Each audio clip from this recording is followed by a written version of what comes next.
Bueno, buenas tardes. Ahí tenemos que aceptar que nos están grabando y que aceptamos. No sé si bueno, a todos les llega la misma notificación, a todas y a todos, y a todes. Bueno, como me presentaba Dani, hace muchos años que nos conocemos y en esas épocas también estábamos indagando siempre Daniel más desde la cuestión desde la pedagogía y yo desde la historia, pero bueno, es una combinación que hoy también voy a intentar hacer en esta presentación. Si bien les voy a dar un marco más o menos histórico para que se vea dónde está, de qué época estamos hablando y cuáles son las características, los rasgos más sobresalientes de la época, vamos a hablar bastante, meternos en los libros y meternos en, digamos, en las conceptualizaciones que tienen esos libros de una década que bueno, es conocida en la educación inicial en Argentina como la etapa de la renovación. ¿Sí? Una renovación que me parece interesante señalar en principio, no es totalmente revolucionaria, ¿no? Como, bueno, no es que parte de un punto cero, sino que toma elementos de las pedagogías escolanovistas, ¿sí? Que habían empezado a sonar entre la década del 20, digamos la posguerra, la década del 20, del 30, y que habían tenido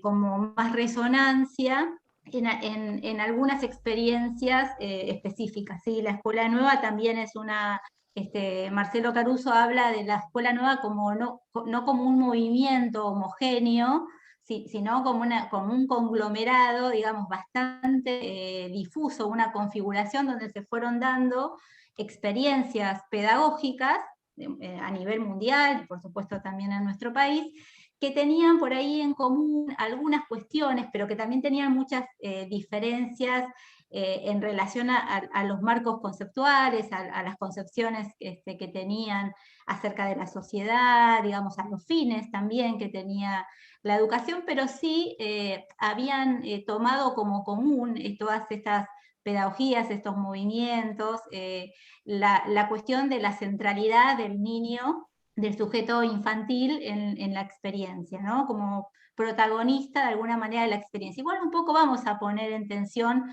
algunas de estas cosas, ¿no? Porque a veces es algo que hablamos muy fácilmente acerca de la autonomía del niño, de la creatividad, del espontaneísmo y demás de la infancia, y a veces por ahí está bueno por lo menos revisar desde qué lugares, desde qué mirada estamos sosteniendo esos conceptos. Y la dificultad que tiene siempre hablar de la autonomía infantil, ¿no? Pero sí es siempre como una de las, digamos, de las bases de esta educación escolanovista, que en los años 60 tiene una vuelta, en los años 50, 60, pero para el caso de Argentina y para el caso de nivel inicial lo vamos a enmarcar en esta década que decíamos, donde tiene como más auge, tiene como una vuelta interesante también y más inserta en la mirada epocal también, ¿no? Con lo que implicaba las transformaciones culturales que iban acompañando también a esas miradas pedagógicas. Voy a compartir una presentación, que no la tenía, perdón, pero no la tenía abierta, así que voy a abrirla primero.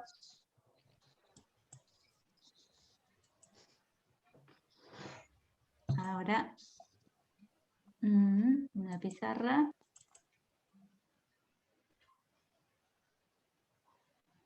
No, no lo estoy compartiendo, ¿no? No, ¿ustedes no ven nada? Se ve por ahora una pantalla en blanco. No. Bueno, vamos, ¿ves? Eso es lo que tendría que haber hecho, ver que estaba funcionando el PowerPoint. A ver. Bueno. Ahora creo que ahora va a salir. ¿Salió? ¿Se ve algo? Ahora se ve perfectamente, sí. Bien. Ahora vamos a hacer como bien corresponde, ¿no? Porque me sale una actualización que no quiero hacer. Y Tengo un tema con mi computadora que no me está funcionando muy bien el mouse.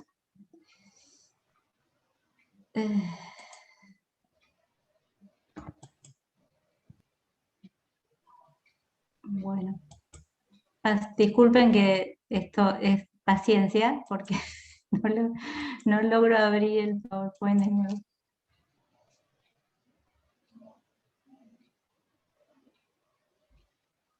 No quiero actualizar.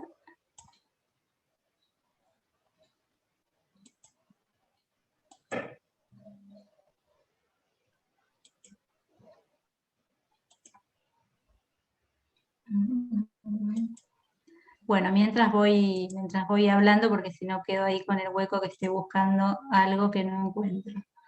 Decíamos que la renovación, digamos, se inscribía, o que esta etapa de renovación pedagógica se inscribía digamos, en postulados y en experiencias que habían tenido también auge en otra etapa de años, digamos, de modernización, que fueron los años 20.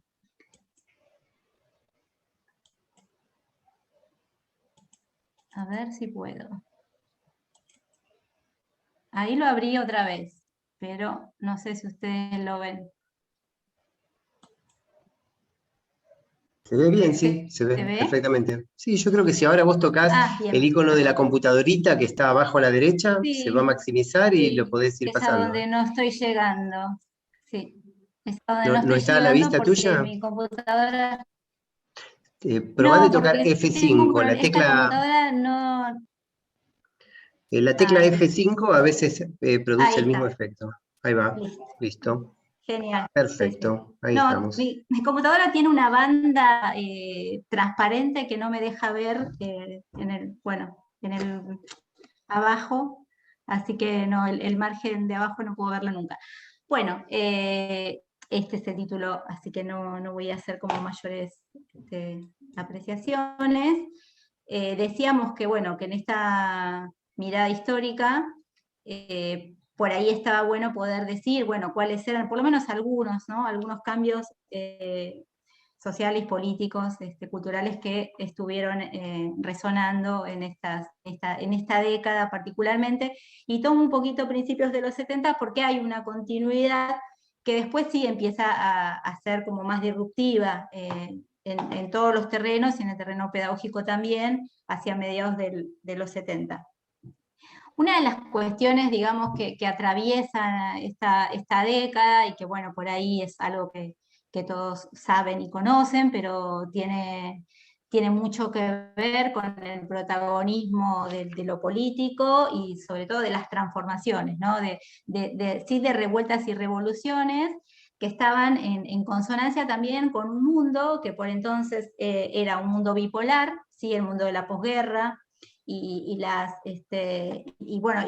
el desarrollo de la llamada Guerra Fría, y cómo también eso estaba incidiendo en movimientos de emancipación en América Latina, en África, y bueno, incluso también, bueno, ahí vemos como distintas imágenes, pero estas ideas revolucionarias, digamos, tenían llegada a la pedagogía también, ¿no? Y cómo esto también va a empezar a tener fuerza y van a aparecer educadores, pedagogos que van a tener, digamos, como fin, como propósito la transformación del mundo, de ese mundo percibido como injusto, en un mundo mejor, y cómo la educación era una herramienta. O sea, igual de uno u otro lado de este mundo bipolar, ¿no? Que un poco eran los dos modelos, el modelo capitalista, hegemonía estadounidense, y el modelo comunista, hegemonía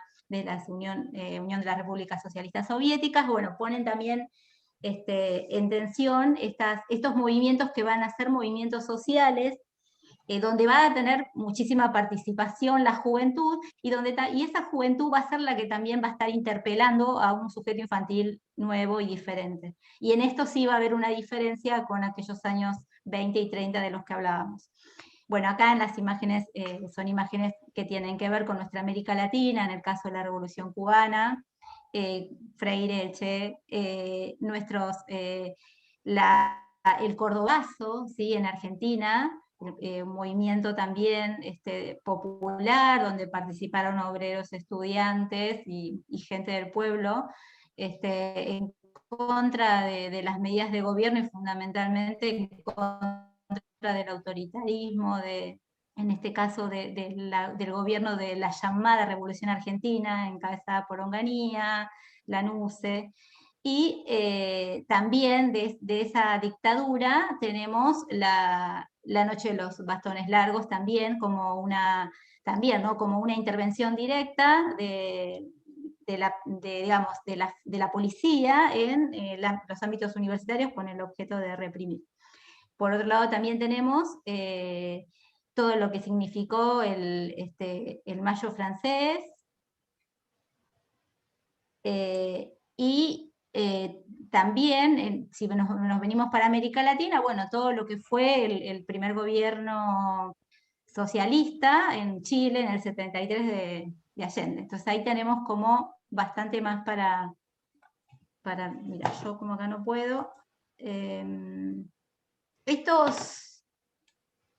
Estos cambios, digamos, en realidad, si bien son marcos muy, muy generales, de alguna manera también nos evidencian esto, ¿no? Miradas diferentes acerca de las infancias.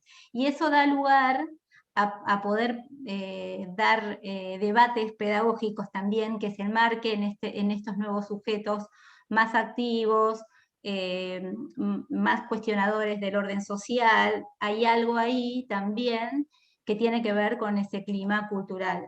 Si bien yo estoy haciendo un marco como muy general y poniendo como una mirada acerca de las transformaciones, siempre tenemos que pensar que toda transformación, revolución tiene su contracara, y siempre su contracara es mucho más autoritaria y mucho más fuerte y más dogmática. Entonces lo que vamos a ver también en esta década en Argentina, vamos a estar signados también todo el tiempo por esa oscilación entre el conservadurismo y el progresismo. ¿Por qué? Porque también políticamente va a haber un grado de represión bastante fuerte a todos estos movimientos. En esto decíamos que... siguiente. Que en estos marcos también hay como interpelaciones a estas nuevas infancias, y que las ciencias van a tener también las ciencias y también el mercado, la industria cultural, van a tener interpelaciones directas a la infancia. En este momento la infancia, en los 60 y 70, la infancia es está siendo mirada por distintas ciencias.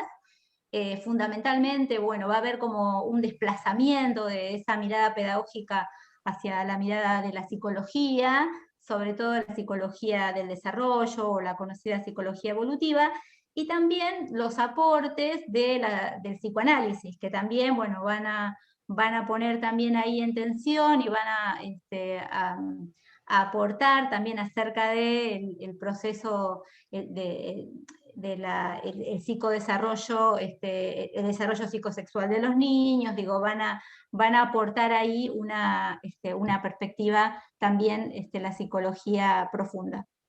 En este sentido, vamos a tener para la formación docente, que es un poco lo que hoy vamos a hablar, vamos a tener como mucha influencia de autores, en el caso autores extranjeros, pero también va a haber producciones de psicólogos nacionales, bueno, como es el caso de Arminda Verasturi, que van a trabajar en la psicología infantil, ¿no? Entonces, es muy común encontrar, si uno analiza los programas de estudios de estas décadas y las siguientes, vamos a encontrar primero con una carga importante a la psicología evolutiva, y las referencias de los autores van a ser Wallon, Hessel, después va a aparecer Piaget, mucho menos por ahí el psicoanálisis, pero de todas maneras igual, de alguna manera las interpretaciones del psicoanálisis van a estar o van a venir a través de otros autores, y sobre todo de la bibliografía dirigida específicamente a la educación inicial, que eso lo vamos a ir viendo.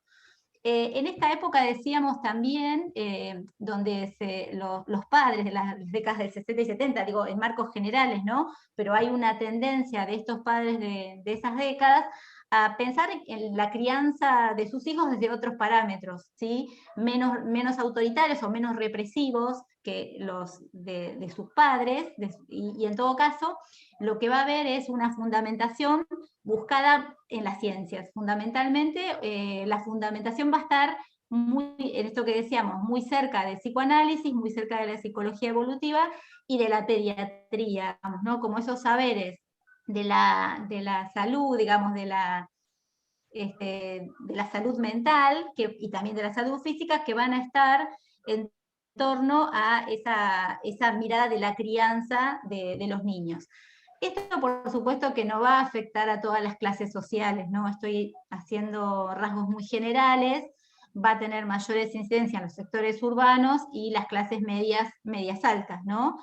Que ya van a empezar a practicar, por ejemplo, el psicoanálisis infantil, donde va a aparecer también el desarrollo de la psicopedagogía también, como una de las derivadas también. En este momento también se da como una discusión o una dispersión en realidad del objeto de estudio de la pedagogía, y van a aparecer entonces distintas ciencias que también van a estudiar lo que se van a llamar ciencias de la educación, que van a estudiar la educación desde distintas perspectivas. Entonces también va a abonar a estos fundamentos la sociología, por ejemplo, y decíamos la psicología, bueno, la antropología, la didáctica va a tener un lugar muy preponderante, y en todo caso la pedagogía se va a ir resignificando y va a ir reelaborando, y en todo caso ponerse en diálogo con estas otras ciencias que también aportan conocimiento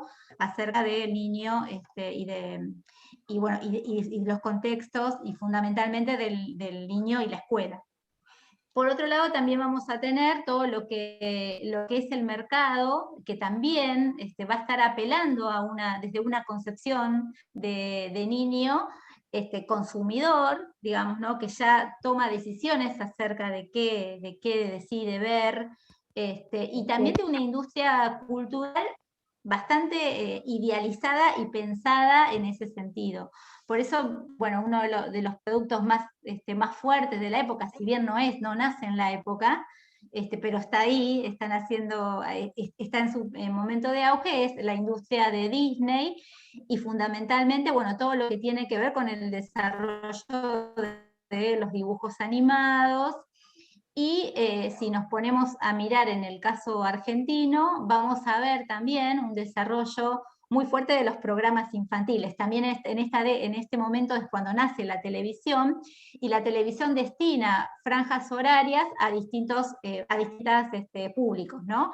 El público infantil es el público que tiene la franja horaria de la merienda, y en general lo que se va a ofrecer a partir de las 5:30 de la tarde, como vemos ahí con el Capitán Peluso, son productos diseñados y pensados específicamente para el público infantil. Este público infantil es un público infantil al que se lo convoca desde el humor, se lo convoca desde una mirada, en algunos casos, como en el caso de Capitán Piluso, bastante transgresora y cómplice en relación a cuál es el planteo, ¿no? Cómo se piensa en un niño que tiene picardía, que es capaz de entender el humor, ¿sí? Esto me parece que va después en consonancia con otras producciones culturales que están dando cuenta también de una mirada diferente respecto a una infancia mucho más separada de estas cuestiones, ¿no? Como que se la consideraba todavía más incompleta en relación a poder hacer este tipo de apropiaciones culturales. Y bueno, después hay otros programas de entretenimiento que por ahí se ven. También tenemos como, digamos, como hablando de la televisión y de las características bueno, que este medio de comunicación masiva tenía y de llegada que tenía a las familias y fundamentalmente a los niños, tenemos miradas críticas. Bueno, esto es lo que Humberto Eco llamaba apocalípticos e integrados, ¿no? La mirada de Mafalda es una mirada apocalíptica en relación a que, bueno, la televisión en realidad te embrutece, no te permite pensar, mejor el libro, digamos, en todo, esto es un ejemplo nada más, pero si uno se pone a mirar las tiras de Mafalda, va a encontrar una crítica permanente a la caja boba, ¿no? A la llamada caja boba, que lo único que hacía era idiotizar a la gente, no solamente a los niños, sino también a las mujeres, sobre todo a las mujeres, ¿no? Que las ponía en el rol de ama de casa, que le planteaba la tarde con programas que le enseñaban a coser, a tejer o a hacer manualidades, o novelas, digamos, ¿no? Esto era como una perspectiva de la televisión de la época, bueno, muy crítica por los sectores más progresistas. Mafalda es un personaje, evidentemente es un personaje ícono de esa progresía, ¿sí? De los años 60 y 70, que por supuesto se mete en las cuestiones políticas, ¿no? Bueno, es Quino, ¿no? A través de Mafalda, pero digo, se mete en las cuestiones políticas, y de alguna manera nos muestra a una niña, que eso también, digo, pensándolo en términos de feminismos hoy, es una cuestión bastante interesante, ¿no? Plantear un personaje a una niña, no sabemos de qué edad, pero calculamos que 7, 8 años, que tiene una mirada crítica sobre ese mundo que habita. Y en todo momento plantea denuncias de ese mundo que habita y propuestas que desconcertan a los adultos todo el tiempo. Bueno, un poco Mafalda está representando también esa mirada que decíamos, ¿no? de renovación acerca de la infancia, ¿no? Cómo la infancia de esa época también era interpelada como un sujeto nuevo que tenía el rol en esa sociedad de hacer esas preguntas incómodas, de pensarse como sujeto activo y sobre todo, bueno, instalada en la realidad, ¿no? Digamos, como claramente entendiendo y formando parte de un mundo. Si uno lo mira con etapas anteriores de las infancias, digamos, de otras décadas, en realidad había muchísima separación entre el mundo adulto y el mundo infantil. Entonces, digo, de alguna manera, este tipo de producto cultural que estamos presentando nos está instalando en un mundo en donde esos sujetos infantiles, bueno, conforman, tienen posicionamiento, tienen cuestionamientos a ese mundo adulto. Obviamente se marca muy claro en esta época las brechas generacionales, ¿no? Las brechas generacionales entre niños y adultos y entre jóvenes y adultos también, como la generación de los 60 y 70 fue una generación que contradijo a sus padres, ¿no? Que puso en tensión el esquema de valores y el orden preestablecido. Eso también lo veíamos en los movimientos políticos antecesores, un poco tenía que ver con esas características. Digo esto como para encuadrar y ahora sí meternos un poco en las preguntas que nos interesan, ¿no?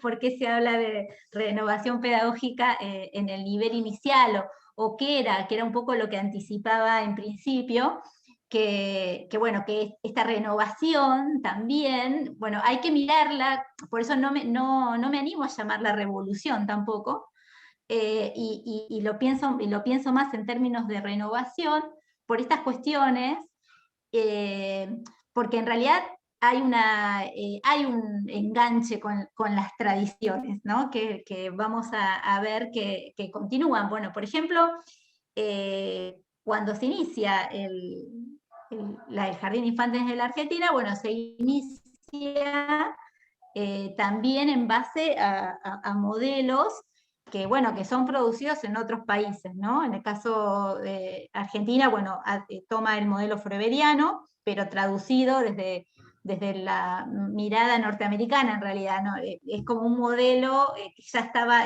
reversionado en Estados Unidos y que viene de la mano, bueno, de Sarmiento y las maestras norteamericanas, Sarah Eccleston, bueno, todo lo que conocemos.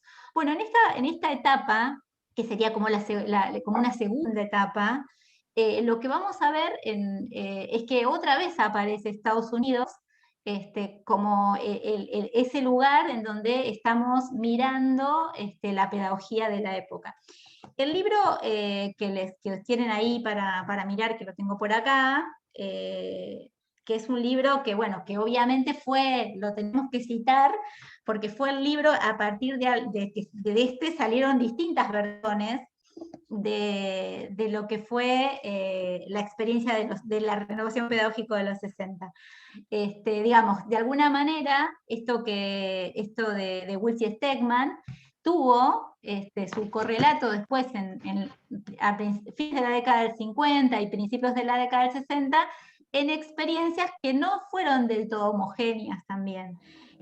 Con lo cual, si bien este libro provocaba de alguna manera una renovación con los modelos anteriores, ¿no? Con lo que uno podía llamar los modelos o los referentes pedagógicos más tradicionales de la primera etapa, Froebel, Montessori, entre otros, de todas maneras no, se vuelve a replicar esa idea de que, bueno, volvemos a mirar qué está pasando en los países, en este caso otra vez Estados Unidos, en relación a la pedagogía infantil, para ver cómo lo podemos adaptar y adoptar en nuestro país. Y va a haber dos experiencias, va a haber varias, pero va a haber como dos experiencias que son importantes. Una va a ser en el NOA, en Tucumán, y bueno, y toda la zona de afluencia, y va a estar a cargo de Soledad Ardiles de Stein, que es una maestra jardinera que en los años 50 tiene la posibilidad de irse becada a los Estados Unidos, y en Estados Unidos directamente, bueno, conoce esta pedagogía, no solamente que conoce el libro, sino que a través de su beca y de su experiencia en Estados Unidos, ve la puesta en práctica de estas ideas. Cuando regresa a la Argentina, retoma a un cargo de maestra porque hace una experiencia piloto en relación a eso, y esas ideas que ella lo que había aprendido y lo que había visto en Estados Unidos, después ella, como supervisora, logra hacer esa experiencia piloto, obviamente como mucho más extensa, y logra tener mucha influencia en ese sector, incluso también es reconocida por las recientes, en ese momento, uniones de educadores. Todavía no eran formas gremiales, pero sí había asociaciones de educadores de inicial. Entonces ella va a aparecer de la mano de estas asociaciones, y va a ser convocada para dar conferencias, bueno, para contar un poco lo que ella había conocido en Estados Unidos y lo que había hecho en esa experiencia piloto en Tucumán. Acá ella, bueno, lo que empieza a plantear, bueno, que también es lo que van a plantear otras autoras, es un rediseño del jardín de infantes, ¿no? El jardín de infantes anterior, digamos, a estos años, es un jardín de infantes que ya para ese entonces era ecléctico, pero de alguna manera combinaba los materiales froebelianos con los materiales montessorianos, con algunas también ideas de Crowley y materiales decrolianos. Empezaba, digamos, todavía tenía todos esos padres en relación a la pedagogía y al material, pero ese eclecticismo terminaba siendo bastante tecnicista de última, ¿no? Nosotros habíamos hecho un trabajo con Daniel y con Patricia Miranda hace mucho, donde habíamos indagado el material producido en la década del 40 hasta el 60, creo, y una de las cosas que veíamos también era, bueno, esa influencia de autores franceses, norteamericanos, y por otro lado, como la producción local de textos para maestras jardineras estaba solamente enmarcada en dar una especie de instructivos acerca de cómo manejar ese material, cómo llevarlo a la práctica, sin poner, claramente los fundamentos, algunos textos sí, pero la mayoría no. Entonces eran como bastantes más instructivos y tenían como, como menos integralidad, ¿no? Si uno lo plantea en esos términos. La propuesta de Ardiles y después la de Eve San Martín y Cristina Fritzsche, y Eve San Martín de Duprat, va a ser darle un marco de integralidad. A diferencia de Ardiles, Fritzsche y Duprat escriben, sobre todo Duprat va a tener una gran producción. Ardiles de Stein escribió, no sé hace cuántos años, hará 20 años, escribió como una especie de memoria de su trayectoria, de su trabajo, pero en su momento no tenemos producciones escritas. Ella sí, de las conferencias y de las participaciones que tiene en algún tipo de evento, pero no producción texto. Entonces acá hay una diferencia con Fritzsche y Duprat, que sí tienen texto. Este texto es de los años 60, es 68, y lo que aparece acá al principio es, antes de llegar a este texto, Fritzsche había hecho la traducción, que seguramente lo que yo tengo, o lo que tenemos todos, es la traducción de Fritzsche al libro norteamericano. Y me estaba chequeando si estaba lo de Fritzsche. Y después que Fritzsche hace esta traducción, ella era directora del Jardín 1 de Vicente López, les propone a sus maestras llevar adelante algunas experiencias, armar también una especie de prueba piloto, como hizo Ardiles de Stein, y llevarla adelante en su jardín de infantes. En este caso, colabora con ella, además de otras maestras, pero fundamentalmente se compromete más y colabora con ella, Eve San Martín de Duprat. Y entonces esta experiencia que se lleva adelante en este Jardín 1 de Vicente López, de alguna manera es lo que llega a reflejarse en esta producción de fundamento y estructura del Jardín de Infantes. Por supuesto que esto está en consonancia con una mirada de la época, ¿no? Después la propia Eve Duprat fue crítica de algunas de las cuestiones o de postulaciones que plantea en este texto, pero de todas maneras, si uno se pone a mirar esta publicación y se la pone a leer y va mirando, en realidad, es una producción que ahí uno entiende por qué esa producción tuvo tanta incidencia en los años siguientes, incluso fue prohibida en la etapa de la dictadura, y tuvo muchos problemas en algún momento, incluso en la provincia de Buenos Aires, antes de la dictadura, de difundirse.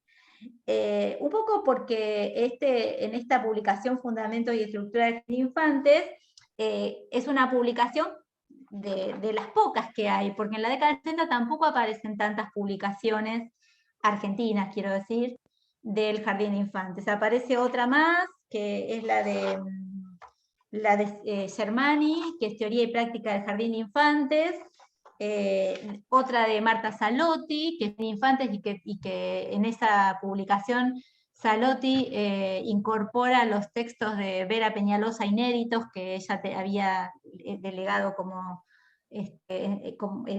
por herencia, porque Vera Peñalosa le había dejado como herencia algunos textos inéditos y que ella los corrigiera para presentarlos.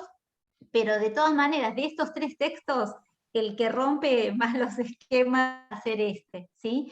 Porque el de Salotti tiene como digamos, un poco queda encorsetado, digamos, un poco tal vez por la influencia de Vera Peñalosa en esos años 20 y 30, digamos, y queda más vinculado por ahí a una mirada de croliana, si se quiere, en relación a la pedagogía del jardín de infantes, y el de Germani está, digamos, como, si bien tiene, por supuesto, avances, aparte el de Germani, el de teoría y práctica, convoca a una serie de autores especialistas, por ejemplo, convoca a un especialista en literatura infantil, a otra en expresión corporal, bueno, expresión corporal es Patricia Stockoe, a Montovani en literatura infantil, digamos, en distintas áreas, en la plástica, en todos va convocando distintos especialistas y compila ese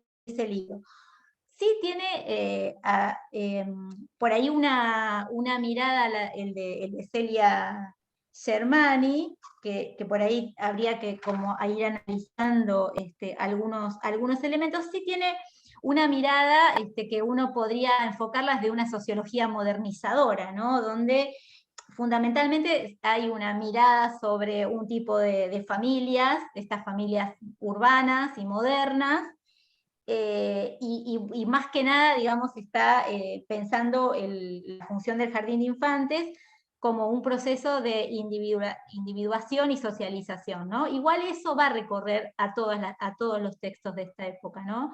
La función que se tiene sobre el jardín de infantes es esa función de, bueno, la socialización fundamentalmente, y bueno, cómo el niño está construyendo su subjetividad, digamos, ahora, ¿no? Pero bueno, ellas lo denominaban el proceso de individuación. Esto vamos a encontrar como común en los tres textos. Ya les decía, por ahí el de Salotti es un poco el que, como tiene esa continuidad con Rosario Vera Peñalosa, es un poco el que se queda como más en paradigmas un poco, digamos, antecesores, ¿no? De todas maneras, sí, como todos sabemos, bueno, Salotti ahí afronta un tema que sí es de su especialidad, que es el tema de la literatura infantil, que es el tema en el cual también tiene ella una producción, pero ahí tampoco ella está inscrita dentro de lo más innovador, ¿sí? Porque lo innovador va a venir desde otro lugar en relación a la literatura infantil. Vamos a de fundamentos, que por ahí es como el que más, el que tiene más jugo para sacar, pero bueno, voy a hacer como algunas pinceladas. Me parece interesante que en fundamentos y estructura, digo, si bien es un libro que uno podría decir, ay, son todos libros de didáctica y pedagogía de la educación inicial, es una pedagogía bastante integral, ¿sí? O interdisciplinaria, como diríamos, porque en realidad cuando se mira la cuestión de la pedagogía, se establece esa relación de la pedagogía con otras ciencias sociales. Y hay un intento no solamente de articular, sino de hacerlo de manera integral.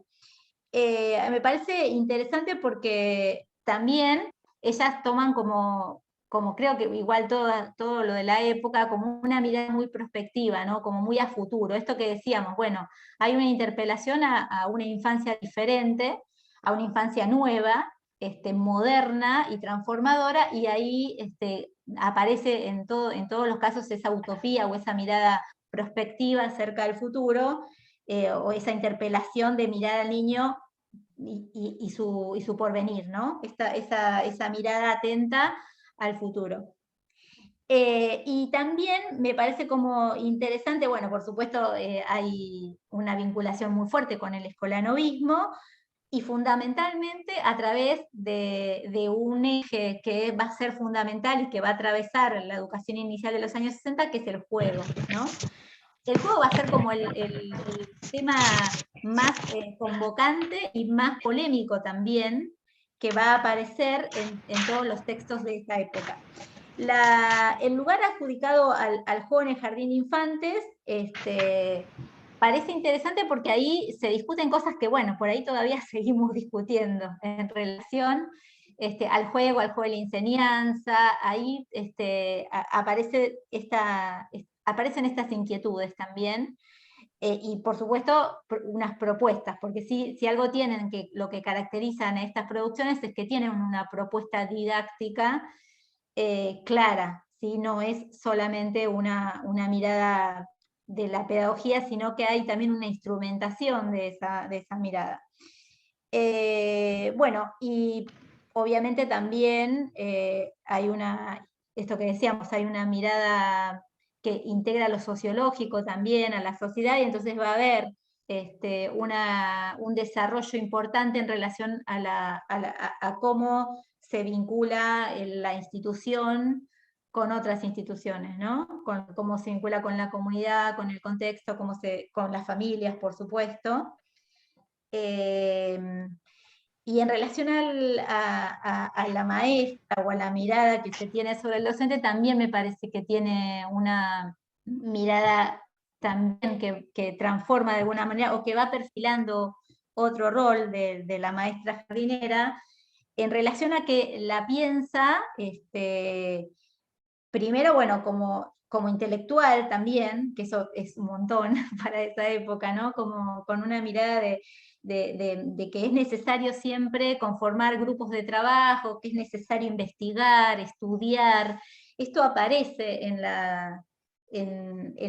lo que tiene que ver cuando se refieren a la maestra jardinera, digamos. No solamente tenía que tener condiciones que implicaran, bueno, que fuese una buena docente, sino que también alguien dispuesta a estudiar, a investigar, y también hacen hincapié fuertemente que en esa necesidad es permanente, ¿no? De la actualización del conocimiento, tiene que ser permanente.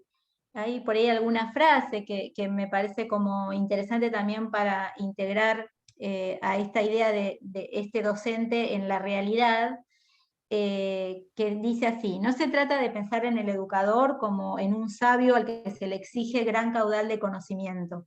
Lo que se busca es el maestro sensible a las conmociones políticas, estéticas, religiosas, científicas y económicas que conmuevan a la humanidad. Esto que decíamos, ¿no? Como esa mirada de un docente comprometido con su tiempo, por lo menos, ¿no? Y que sepa leer también ese tiempo.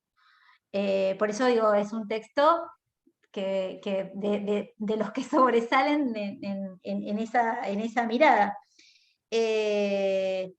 Y por ahí estos que decíamos, los otros, que ahora voy a pasarla. También es interesante que en este tiempo aparecen libros que se ponen a discutir. Y eso, digamos, este libro es precioso en ese sentido, porque habla de 7 propuestas, y esas 7 propuestas están pensadas desde educadoras, maestras, que tienen distinto posicionamiento en torno al juego. Entonces van a estar, digamos, las discusiones, esos textos de alguna manera no es que están en diálogo, digamos, sino que están en debate abierto, por eso ahí el título era un poco eso. Porque aparecen las distintas posturas que tuvieron aparte su instrumentación, porque muchas de estas educadoras tuvieron lugares de gestión, por ejemplo Cañeque, en la provincia de Buenos Aires, Menegaso también, digamos, tuvieron su lugar y sus ámbitos también de influencia en la gestión. Y ahí hay un gran debate en relación al juego.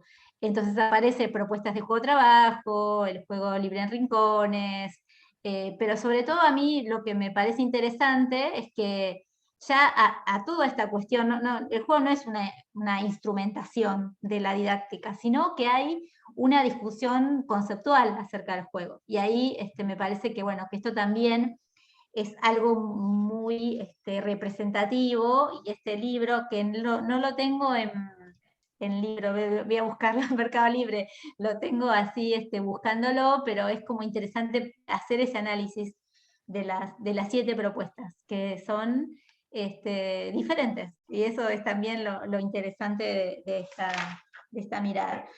También hacia fines de esta época va a haber un libro bueno, que yo como historiadora usé mucho, porque tiene una infinita cantidad de fuentes, que es la de educación, todos se llaman más o menos parecido, Educación Preescolar, de Mira López y Omar de Aller, que hacen como una reconstrucción también de la historia de la educación inicial y por supuesto empiezan con los grandes pedagogos, porque la mirada histórica antes era como la historia de la pedagogía, un poco era la herencia de otros textos que están escritos en esa clave, y este texto de alguna manera reduce esa forma de producción. Entonces uno encuentra primero los referentes pedagógicos en orden cronológico más o menos, europeos, y después hay una segunda etapa de la historia de la educación inicial en la Argentina, que también está reconstruida con muchas fuentes, que por eso siempre es muy interesante, porque aparte permite ir a una fuente, a otra fuente, digamos, de alguna manera te es una especie de GPS que aún ayuda a buscar. Pero bueno, también está construido desde esa mirada, que a veces es una de las cosas que por ahí tendríamos que repensar, ¿no? Repensar si a veces no estamos como reproduciendo desde estas miradas una mirada también bastante colonizadora, diríamos, en relación a que no estamos repitiendo por ahí este, que hay cosas que fueron de producción pedagógica en Argentina, nacionales, y que hay Sí, tu en la micrófono medida de ahí. lo Y que bueno, que por ahí siempre estamos como haciendo esa mirada de los referentes extranjeros.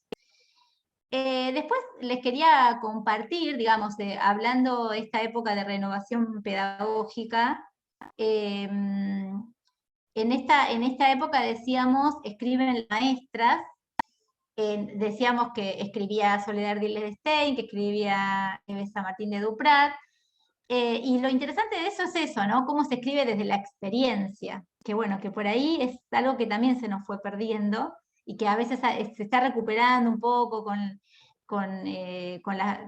digamos, con la producción de escritura, pero es un ejercicio que, bueno, que resulta bien interesante, ¿no? Acá me trae una cita que bueno, que por ahí Luján, que el año pasado estuvo cursando conmigo, ya la había leído, pero en realidad traíamos una cita, una entrevista que le hacen a Annie Malachowicz, en relación bueno, que ella estudiaba en esa época, ¿no? ¿Qué era estudiar en esa época? ¿Con qué textos se estudiaban? Y bueno, bueno, ¿a dónde llevaba esa lectura de esos textos? En realidad, bueno, ella, bueno, obviamente lo que está diciendo es lo que ustedes pueden leer ahí.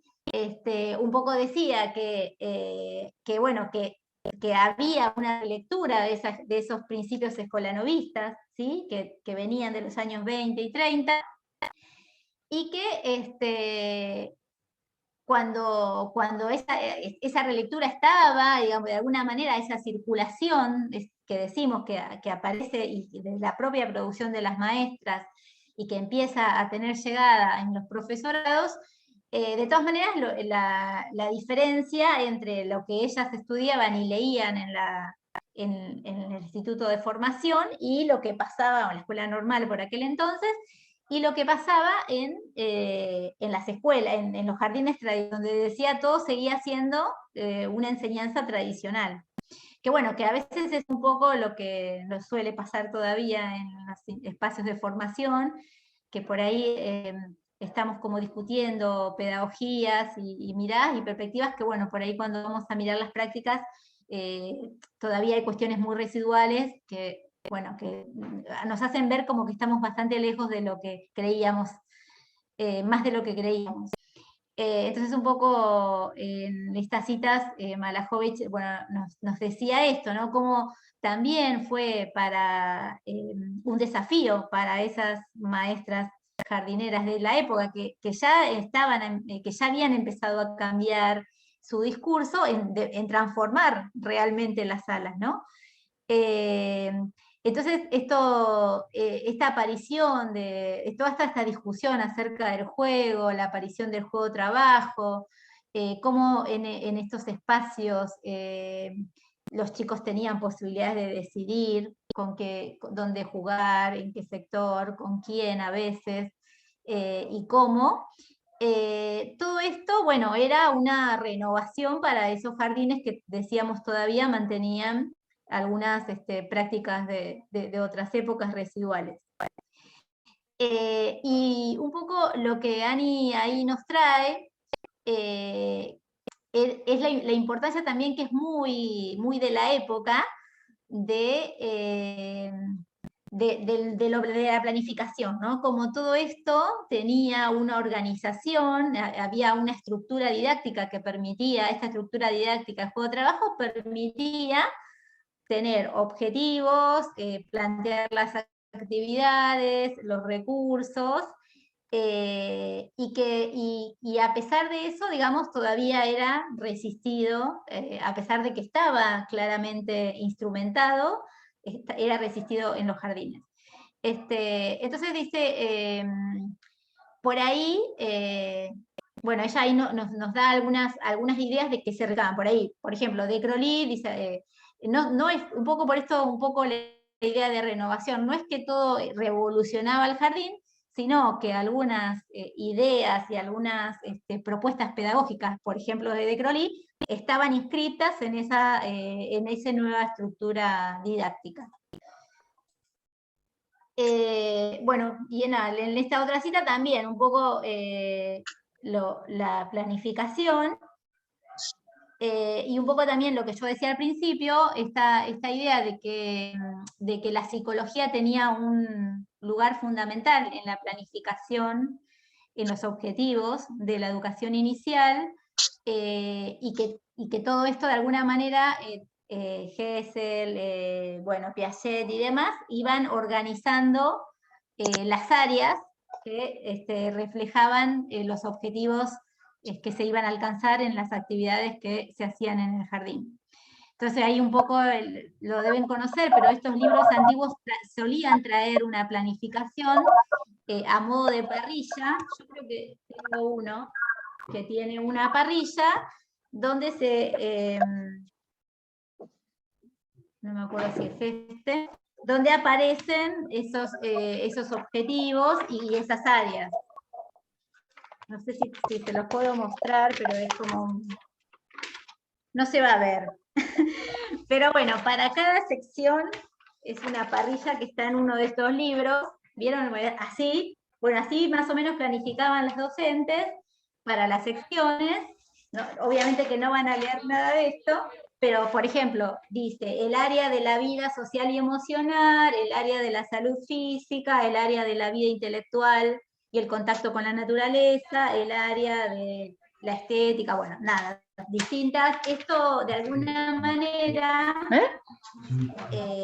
era el modo también de organización didáctica que empezó a tener mucho auge, incluso, bueno, en nuestro país esto continúa aún en la dictadura, con otro tipo de objetivos y con una teoría, una pedagogía más conductista también, pero de todas maneras se seguían diseñando estas planificaciones en parrilla enorme, y también en la década del 80, también todavía tenía cierta influencia.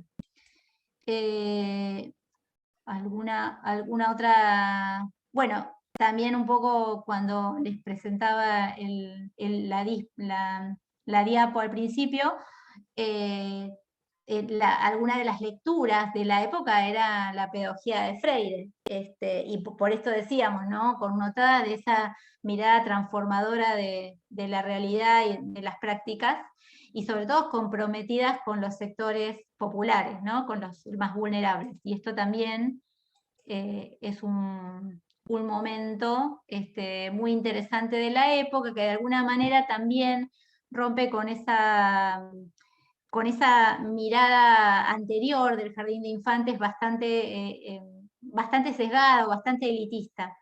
Empieza a ver también porque el jardín de infantes en los años 60 también empieza a ser una institución que es requerida no solamente por las familias de los sectores medios y altos, sino por las clases populares. porque las clases populares tenían opciones o tenían muy pocas opciones en realidad, en relación a sus hijos, ¿no? En relación a la educación de sus hijos, al cuidado de sus hijos, y aparecían durante todo este tiempo bueno, que el Jardín de Infantes se fue renovando y todo lo demás, para los sectores populares había guarderías, y esas guarderías lo único que implicaban era, como su nombre lo indica, la guarda del niño, casi ni siquiera con acciones muy de cuidado, ¿no? O las más elementales y básicas, que no estaban legisladas.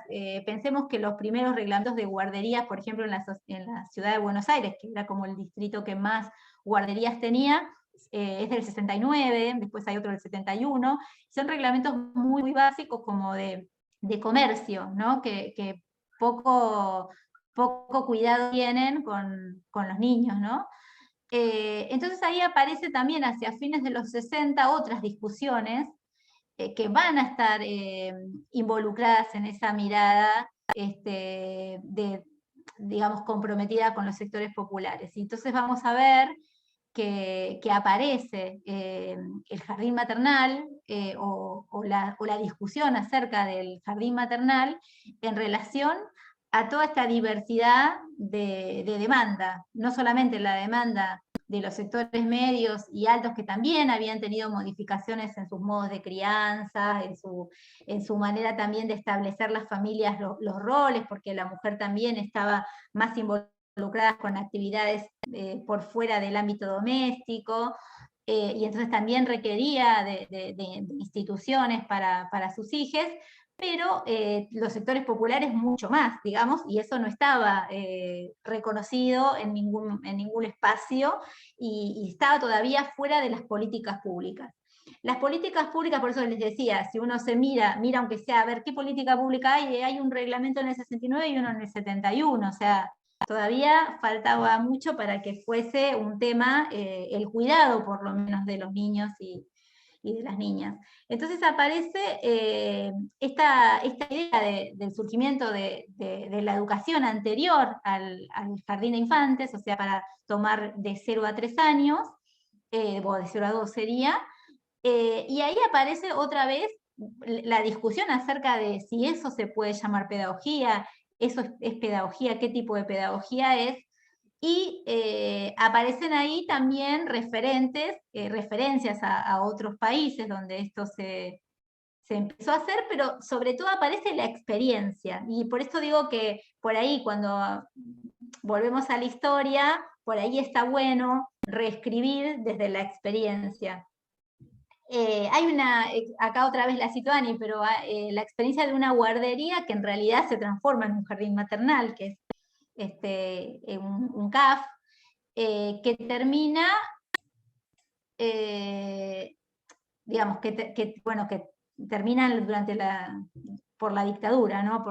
Porque, bueno, estas cuestiones fueron bastante complejas de sostener en esos momentos de la última dictadura cívico-militar, pero bueno, lo que aparece es que este espacio, que un espacio pedagógico, era una necesidad no solamente de la familia, sino que era una necesidad de los niños.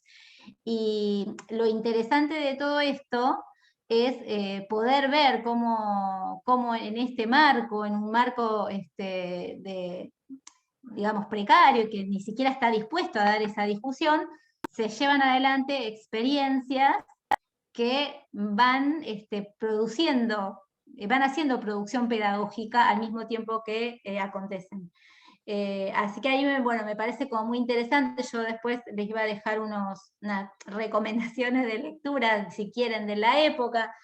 Este nuevo debate de los jardines maternales o guarderías infantiles, que también estaba instalado en el mundo. Este es un libro que es de una española, que fue Prieto, que estuvo en el Eccleston, que estuvo en Argentina, que estuvo en vinculación con Malajovich y con la gente que va a hacer estas primeras experiencias de jardines maternales.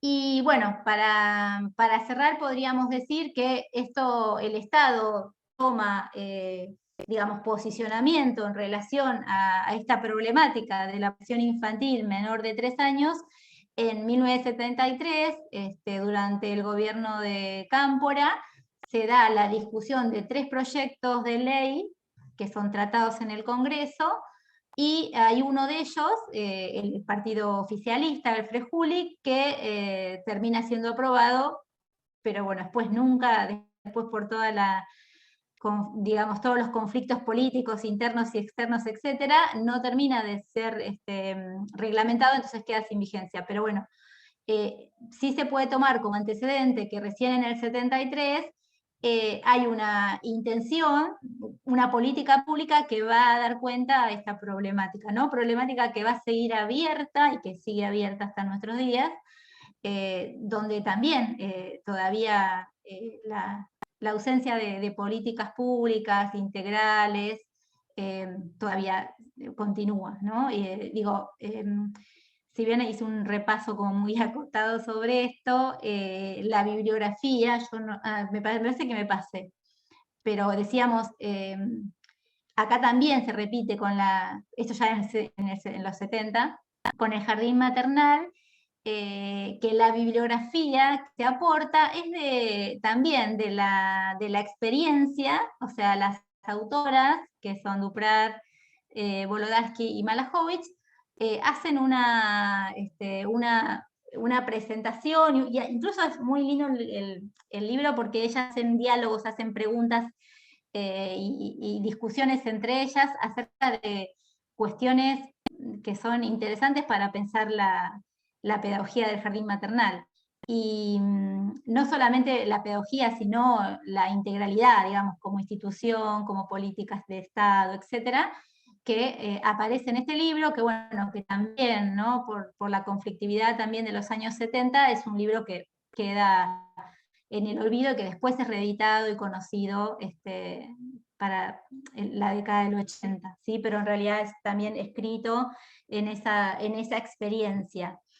Entonces, bueno, me parecía como interesante para pensar en la renovación pedagógica, poder recuperar esta idea de, más allá de que hay influencia de otros países o de pedagogías, digo, nunca es una copia, sino que hay una reversión, más que una reversión, es una propia creación, ¿no? Hay una creación, hay una producción pedagógica que me parece que en Argentina, que si bien en estas épocas uno mira, bueno, parece escasa la cantidad de libros, pero es bien interesante de conocer y sobre todo de recuperar que quienes escriben son quienes hacen, son docentes, son maestras, que no escriben como especialistas sino que están como hacedoras de esas propuestas.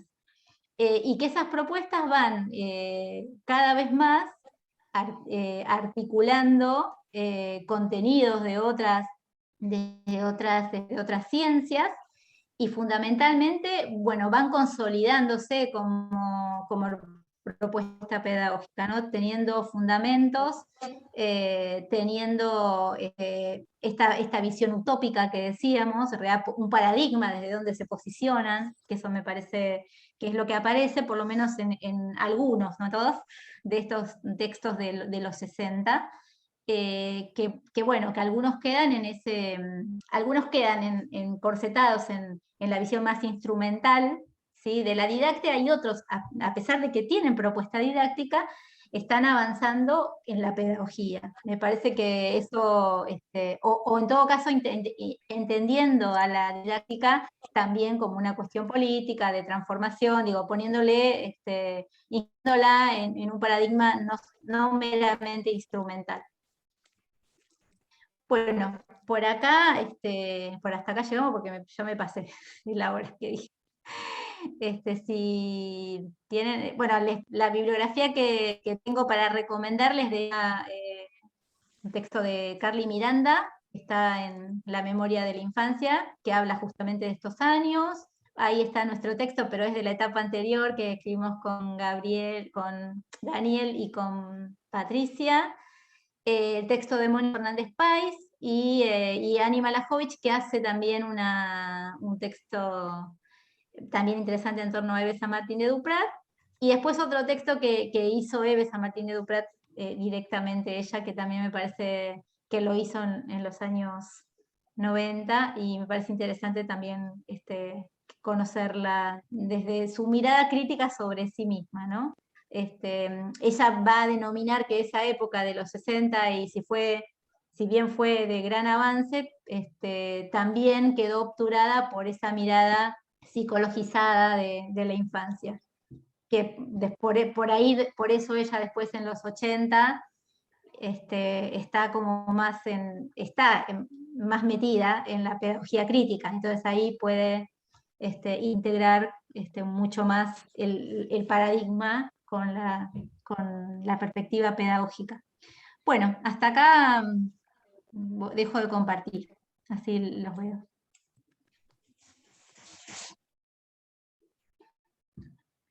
Bueno, muchas gracias, Rosana. Yo voy a aplaudir. Bueno, Lo que pasaría, gracias. ¿no? En una sala.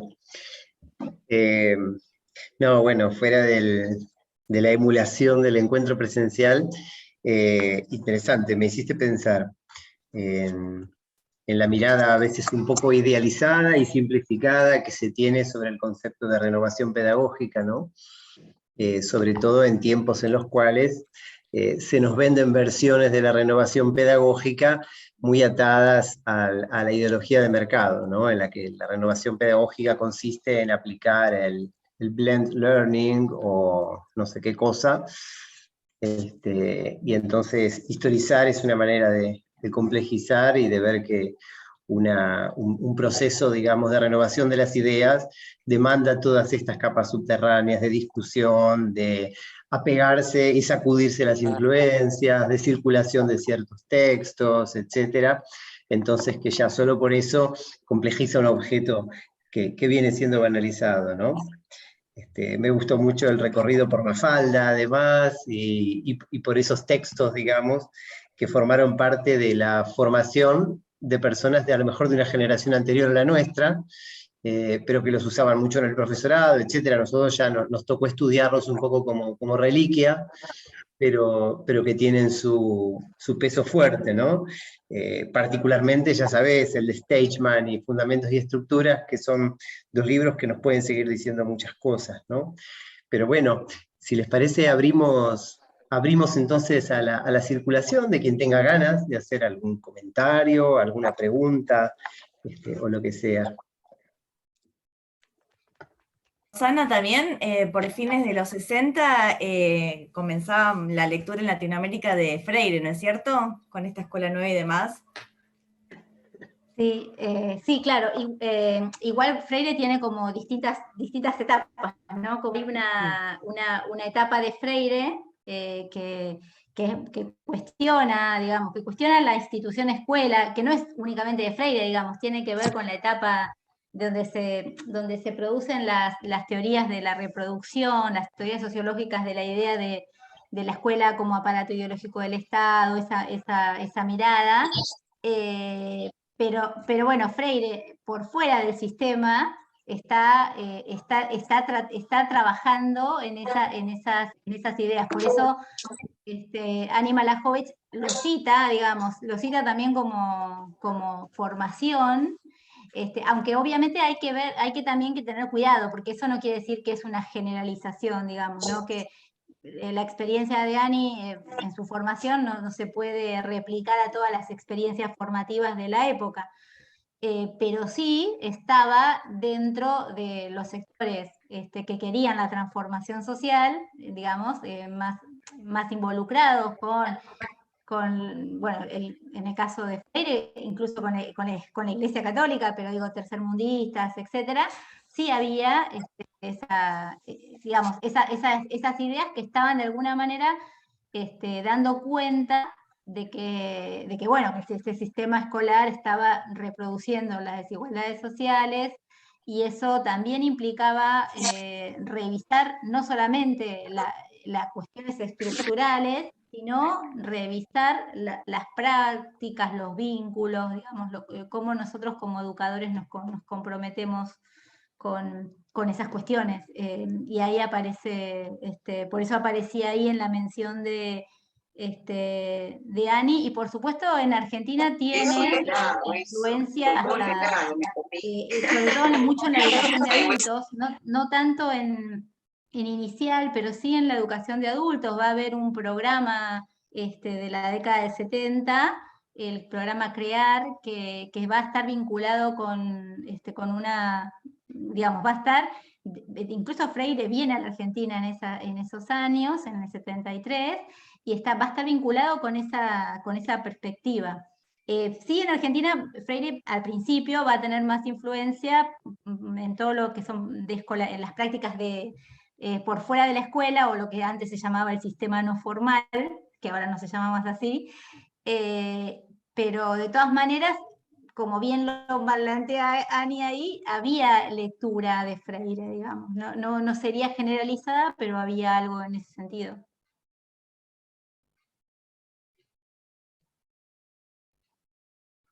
Bueno, no sé si Luján, si... Yo tengo una pregunta. El libro de Wills Stageman, Sí. con el que recientemente me reencontré, me dio ganas de saber quiénes son Wills y Stageman. Y busqué en internet, hice una búsqueda lo más elaborada que pude, pero no pude averiguar demasiado sobre la biografía de esos autores. Algo me sugirió en el prólogo que eran un matrimonio, pero ¿sabés algo más de ellos? Sí, y ella estuvo, digamos, trabajando digamos, en la pedagogía de Crowley. Y bueno, fundamentalmente lo que ellos, viste, que tienen como, bueno, nada, es súper interesante como vos decís, porque proponen como una idea de esto de que, aparte ya del título, ¿no? Como la idea de que el jardín de infantes como espacio vital, ¿no? Como hay algo ahí que aparece. Pero bueno, fundamentalmente ella es pedagoga. Lo de él me parece que viene de la psicología, si Sí, no, o de la no recuerdo medicina o algo mal. así, ¿no? Sí, de unas de esas, sí, sí, sí. Y ella estaba, el instituto donde hace su beca Ardiles de Stein, bueno, está vinculada a ese instituto y a esa experiencia. Por eso Ardiles de Stein va a haber prácticas cuando está en Estados Unidos, donde se llevan a cabo estas propuestas, que en realidad no son propuestas, digamos, hay una mirada mucho más filosófica, digo, más allá de que hay una planificación, como es muy de la época, que te hacen el plan del plan diario, le ponen de actividades, aparece también, bueno, muchas cuestiones que son posicionamientos filosóficos, pedagógicos en torno al trabajo con las infancias. Ahí me parece que hay alguien que está, Guillermo, ¿no? Levantó la mano. Sí, hola. Bueno, muchas gracias. Antes que nada, gracias también por el espacio y por permitir la participación. Yo soy de Uruguay y todo el tiempo pensaba y traía todo tu relato a la experiencia. Bueno, acá el Uruguay, bueno, se me pasó lo de liberarse, ¿no? La lucha de los mártires estudiantiles, se me vino el maestro Julio Castro, ¿no? Con toda su visión nueva pedagógica. Y lo que me quedó resonando fueron la primera cita que hiciste de Ana Malajovich, cuando dice, estudiábamos con textos nuevos, pero seguíamos con prácticas tradicionales, ¿no? Si no noté mal. Sí, algo así. Sí, y me pasa, y digo, pasa lo siguiente, yo este año empiezo con prácticas, ¿viste? Estudio maestro para primera infancia. Y el relato, ya que estamos hablando y todas estas jornadas habla del relato y la experiencia de estudiantes ya avanzadas, dicen, uno ¿no? De la clase de pedagogía, ¿no? Trae, bueno, Freire y todo su discurso. Entonces pues dicen, las estudiantes avanzadas dicen, no, pero mirá que después vas a ver que en la realidad y en la práctica se dan ciertas situaciones de violencia, no físicas, bueno, pero pueden ser simbólicas. Y vos ante eso, dice, después vas y hablas con la profe, por ejemplo, y te dice, no, mirá, más vale, no sé, obvialo, déjalo pasar. Y es algo que este año me voy a encontrar con eso, con eso mismo que plantea Malajovic. En- entonces la cuestión es que parece un tema recurrente ya, o que es común a ambas Eh, márgenes. y bueno, no sé, ahí podemos compartir la respuesta. Me parece que con todos, ¿eh? Pues lo vamos a pensar todos juntos, porque es algo para pensar esto que traes. Me parece que bueno, que hay cosas que por ahí sí, cuando uno está, se está formando, obviamente está, bueno, se supone que lo más actualizado en la bibliografía, en la actualización más, más reciente. Y un poco también esto digamos, es un problema también del sistema, ¿no? Porque también es verdad que uno se recibe y uno debería seguir estudiando, investigando, o sea, no solamente que te recibís y ya con eso tenés la mochila completa para resolver todo. De todas maneras, sí, siempre hay prácticas, digo, residuales bueno, que están establecidas, pero que por ahí a veces lo que hay que hacer es inquietarlas, ¿no? Hacer la pregunta incómoda o tratar de ponerlas en tensión porque a veces son prácticas que justamente quedaron tan, que se van reproduciendo de una manera por inercia, no por reflexión pedagógica, no por trabajo, digo, por ahí un poco la propuesta de presentar algo hoy de los 60 era eso, por ahí mostrar que desde las propias maestras, digo, en este caso eran mujeres en esa época, ¿no? Por, bueno, las concepciones de la época también, era de género eran esas, porque estas, digo, y que estas maestras, no era que hacían una bajada de lo que estaba en los libros y lo llevaban al aula como estaban los libros, sino que bueno, que se implicaban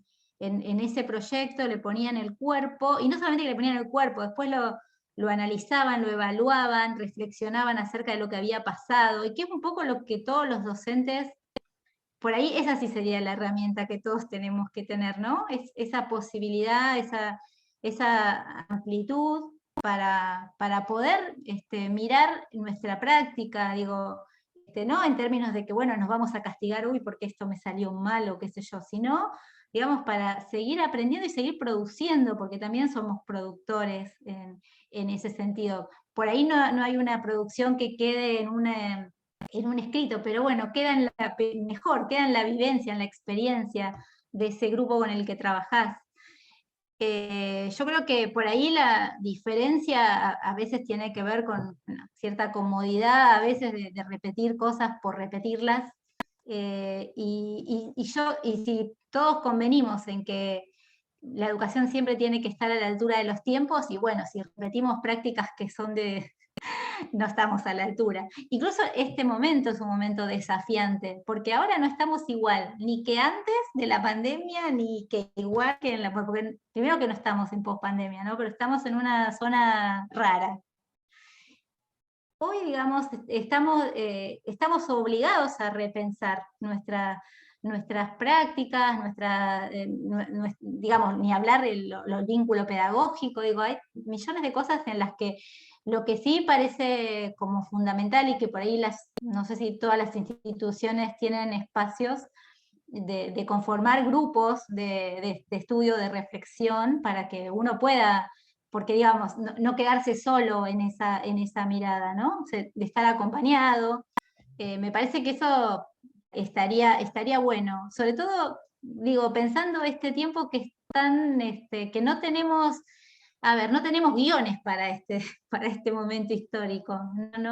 Me parece que es todo un desafío, eh, y está bueno todo lo que podamos hacer, documentar, reflexionar sobre eso que hicimos y pudimos documentar también, porque ese documentar también eso se puede compartir, se puede pensar juntos con otros, me parece que pasa por ahí.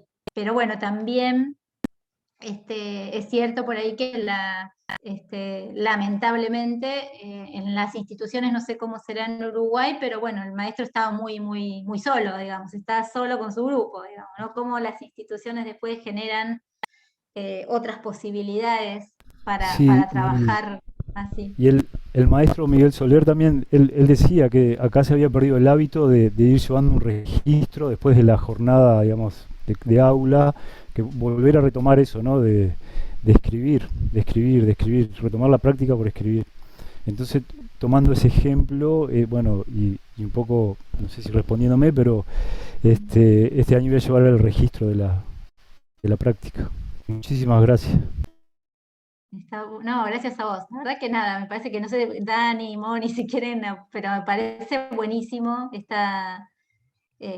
de alguna manera eso, ¿no? Poder pensar que este trabajo, por ejemplo, estos trabajos se llegaron a hacer también con otra concepción de otra época, pero bueno, se habrán hecho en función de lo documentado, ¿no? En función de sentarse a mirar, trabajamos esto y mirá, nos salió de esta manera, nos fue de esta manera, digo, me parece como esto, en un reconocimiento también de la producción intelectual, que a veces, porque si no quedamos como meros técnicos, ¿no? Que vamos y aplicamos esto, usamos aquello o aquello otro, y entonces ahí, como decía Daniel hoy, ahí estamos renovando, y no, por ahí no renovamos nada, porque lo único que cambiamos es un formato y no pasó nada. El tema es qué pasa con el otro, con les otros, ¿no? Cuando estás, digo, esa es la pregunta. Bueno, ¿y esto qué abrió, digamos, ¿no? Pero bueno, por ahí en estos años 60 sí, lo que tenemos es como otra mirada, esto que decíamos, muy planificada, yo le mostraba las parrillas y qué sé yo, como todo muy cronometrado también, que es otra época, era la época también de la planificación estratégica, los países planificaban sus planes de gobierno así, era esa época también, ¿no? Entonces también la pedagogía era, pobres docentes tenían que hacer esas planificaciones en sábana y tenían que completar todos los cuadritos y los ítems. Y bueno, por eso digo, qué lugar ahí de hacer un registro mucho más abierto, ¿no? Porque tenías todo como muy organizado. Pero bueno, era como para mostrarles, ¿no? Hoy podemos plantearnos otros desafíos, otras maneras también de pensar nuestra didáctica, nuestra pedagogía. Me parece que Norma levantaba la mano no virtual. Ah, bien. Adelante. Prendo la luz, un ratito. Sí, para agradecerles y contarles que, por ejemplo, en el profesorado de educación inicial, en práctica 1, vemos la historización de la educación. Entonces vamos tomando las ideas residuales que van quedando de los periodos. Y es muy rica la bibliografía que compartieron para las chicas de inicial, en vez por ahí de darle el tema de las hermanas Cosentini o Luis Iglesias, darles específicamente todo lo que ahora decís de Bede Duprat y de Ana Malajovic. Entonces nos agregás toda esa riqueza para que sea la especificidad del nivel. Así que bueno, gracias.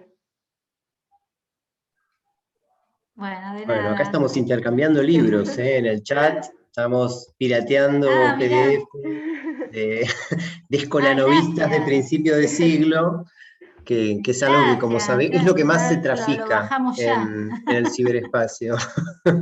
Textos de escolanovistas uruguayos de principio de siglo es lo que más hay. No, pero pensaba, recién, ¿Sabes qué? para Está compartir bueno, el Uruguay texto de... tiene... ¿Cómo? ¿Cómo, No, Ro? que justo me hiciste acordar que, bueno, Argentina y Uruguay empiezan con el jardín de infantes paralelo, ¿no? Que estamos siempre ahí. Pero Uruguay tiene digamos, tiene una versión diferente, es más alemana la versión de Uruguay, es más el kindergarten, nosotros tenemos el kindergarten desde Norteamérica, o sea, también reversionalizado, y en cambio en Uruguay tuvo una conexión más directa con el Instituto de Froebel.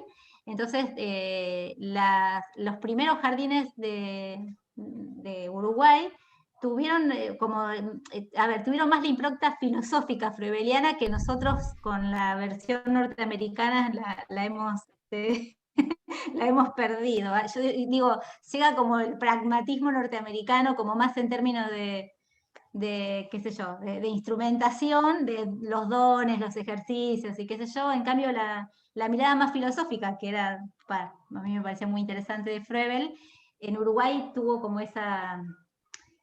Estuvo más integrada, digamos, al Jardín de Infantes Uruguayo. Pero estamos en términos de aparición, estamos en la misma etapa, y es bien interesante el desarrollo de los jardines de infantes. Yo tengo el libro de, me voy a olvidar el nombre, Elizabeth Ivaldi, ¿puede ser? De Ivaldi, que habla de la historia del jardín de infantes. Creo que sí, que se llama Ivaldi. No sé si hay alguien más de Uruguay. Nada, interesante también, digo, pero para ver también los orígenes y cómo los tránsitos que se van haciendo entre los países. Acá tenemos a Enriqueta Comti-Riquet, que yo ahí pasé claro, más datos sobre Ivaldi ella. claro, Y ella, el gobierno de la Torre, la menciona. el gobierno de la Torre la envía, entonces viene con todas esas ideas de Froebel, más toda la cuestión de Alemania la Varela. envía. Sí. Claro, ella claro. peleó por tener una universidad pedagógica, pero bueno, hasta ahora estamos en el de... Claro, sí, eso lo digo, está bueno, lo hace diferente de Argentina. Que acá en el enlace que vos compartís, Guillermo, mencionan a Ivaldi. Sí, Ivaldi, claro, ella escribe, el libro que tengo es de ella y hace toda una... Está interesante. También, quizás si yo tuviera que pensar qué pregunta me parece interesante explorar investigativamente, creo que el lugar del maestro, que vos te referiste a alguna semblanza, ¿no? Los libros de esa época siempre había un capítulo que decía cómo debe ser la maestra jardinera, el perfil, claro. Creo que vivimos ahora una época en la que ya no coincidimos con ese abstencionismo, ¿no? Esa mirada muy crítica sobre la tiranía del docente que enseña, que existía en cierto escolanovismo de aquellos años, en el que la premisa parecía ser, bueno, viste el título del libro del banco a la mesa colectiva, ¿no? Entonces hay digo, el banco fijo representa la posición en la cual el alumno solo puede mirar al docente, y la mesa colectiva, la circularidad, la participación, y dice muchas veces la palabra tiranía, para referirse a la posición del maestro, solo porque impone su palabra, se para adelante. Y creo que en esta época, no sé si una posición renovadora, una posición progresista coincidiría con ver, porque lo que más se critica en realidad es, bueno, revisar el lugar del docente, pero como un lugar activo, un lugar central, un lugar importante, ¿no? Bueno, no sé, me parece que ahí hay una línea interesante para pensar. Sí, tal cual.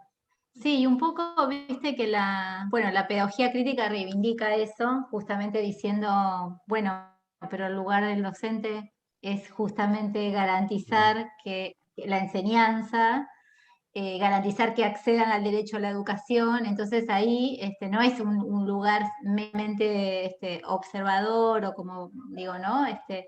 Pero claro, siempre hay como un corrimiento que parece como, bueno, Delmer sabían y decía torcer la vara para el otro lado para que quede, para que quede bien, entonces la torces para el otro lado, pero sí, creo que hoy tenemos desafíos como todavía más fuertes, ¿no? En ese sentido, porque por ahí al docente de esa época lo que se le demandaba, en algunos casos, ¿no? El jardín de infantes, ¿no? Que se le demandaba era, bueno, que socializara, ¿no? Que lograra que el niño desarrolle una personalidad armónica, etcétera, etcétera, en todas las áreas estas. Pero hoy tenemos otros desafíos que son mucho más fuertes. También, porque también pensamos al niño en contexto, al niño, a niñe, ¿no? En contexto. Bueno, y también porque también pensamos, no partimos más en esa dicotomía de que es diferente cuidar que educar, o cuidar que enseñar. Entonces también me parece que todo eso sí posiciona al maestro en un lugar como adulto, de mínimo de garante de todas esas cuestiones. O sea, tiene que tener un rol activo, no puede ser, no puede estar expectante del desarrollo o solamente ir acompañando el desarrollo. A mí una de las cosas que de esta época de los 60 me trauma un poco, digamos, o que me plantea preguntas, es esa idea que creo que los decía al principio, de la idea de esa suposición, ¿no? De que, bueno, que es como bastante, parece hasta bastante ingenuo y bastante lineal, ¿no? Como, bueno, de niños libres, más libres, o de adultos que sean menos, que estén ahí, que digamos, que sean menos rígidos, vamos a tener seres humanos mejores, más creativos, más espontáneos, más qué sé yo. Eh, y bueno, como si fuera que la propia naturaleza infantil, el desarrollo de esa propia naturaleza infantil derivara en eso. Obviamente era otra época, claramente, ¿no? Otras perspectivas, pero bueno, sí sabemos que es mucho más complejo y que es mucho más el compromiso de los adultos, digo, y ni hablar del docente, pero del mundo adulto en relación a las infancias. Entonces ahí creo que ahí tenemos como mucho para discutir, para hacer, para pensar. Y también de reconocer nuestras limitaciones, ¿no? Porque también hay como una, que también creo que está superada, pero durante toda esta época hay una suposición, una hipótesis de que, bueno, sí, con la educación, una mejor educación, tenemos mejores ciudadanos, bueno, todo eso, ¿no? Como que todo es una regla de tres simples. Y bueno, no es tan así, digamos. Entonces ahí hay como preguntas para hacerse. De todas maneras, sí, a mí también me interesa, digo, de toda esta etapa que, bueno, que hoy comparto. Hay muchas etapas interesantes, pero pretendía compartir esta porque pensaba en esto que decías hoy, Dani, esto de la idea de que a veces se nos presenta como, bueno, que la renovación por la renovación misma, ¿no? Y sin el sentido y sin el anclaje en digo, eso, en un paradigma, en cierta perspectiva, bueno, no, esa renovación es lo mismo de otra forma, nada más que eso. Y sí creo que igual hay que pensar en las formas, porque estamos frente a niñes que son bien, pero súper diferentes todo el tiempo, aparte, ¿no? Van pasando distintas generaciones de niños y también uno va viendo los cambios bueno, que este mundo acelerado también nos va demandando. Por eso creo que los educadores que los que trabajamos con primera infancia somos los que estamos más exigidos todo el tiempo. Ni siquiera tenemos tiempo para, para anclarnos mucho ¿no? Digo, como que es necesario estos espacios de reflexión, de trabajo conjunto, de producción, y, y no me parece, digo, que sea eso, esperar la pedagogía superadora, ¿no? Es todo el tiempo la pedagogía de este presente también. Que bueno, un poco las miradas de estas pedagogías estaban como más ancladas en esa perspectiva. Bien. Bueno, no sé si alguien más Bueno, quiere ya es decir re tarde, algo, ya es como muy o tarde. o si el olor de los ravioles ya empieza a seducir, o no, cada Gracias uno por tendrá aguantar. su perfume. Natacha Vera seguro que es de la Patagonia, debe estar oliendo cordero patagónico. Y Yo Guillermo, estoy chivito fascinada con la semana canadiense. UNIPE. Estoy ¿Cómo? fascinada con estoy fascinada con la semana UNIPE, puedo pasar horas.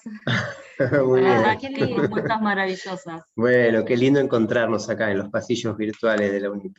Sí, está bueno. Bueno, yo Bueno, les agradezco un montón que sea las 8 menos 20 y todavía Sí, estén. de un viernes, es una de proeza. un viernes. Que celebramos, por supuesto. Gracias. Bueno, muchas gracias, Rosana, Luisa. por abrir este espacio, por crear esa calidez y esas ganas de quedarse y escuchar. Así que gracias a todos y será hasta la próxima vez. Gracias.